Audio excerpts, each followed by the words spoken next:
Rebbe Mendel Groner, one of the Rosh Yeshivas in Kiryat Gat, told me that he was very close to Mendel Futerfas.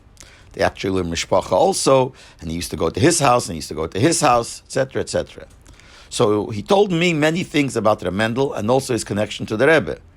But one of the things he told me, which I'd like to repeat, is that once after Tishrei, Mendel was going to go into Yechidus.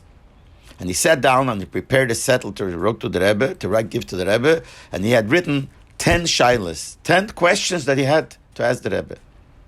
That night, there were a lot of people who had to go into Yechidus. So Maskiros came over to all the people and told them, you cannot write more than 2 questions.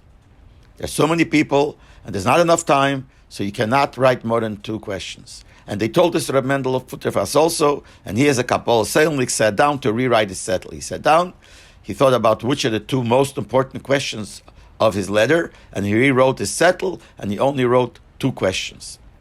When he went into Yechidus and gave the Rebbe that settle, the Rebbe looked at the settle, read that settle, and then the Rebbe said to him, Rabbi Mendel, ich lein zwischen die Shuras. Or he said, ich kann lein zwischen die Shuras. I don't know exactly the wording that he used. Which means, he told him, Mendel, you know that I read between the lines.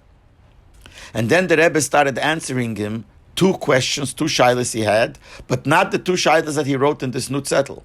He answered him 2 shilas, other shilas, out of the original prepared settle that he prepared to give it to the Rebbe, which he didn't give him. But the Rebbe answered him 2 of those shilas. But the Hakdama that he gave him, that's very interesting, that he said that you probably know that I read between the lines. This is something that the Rebbe seldom would say. But to Rebbe Mendel, he said it, and he answered him shilas, which were not in the zettel that he gave, but were in the zettel, the original zettel that he prepared.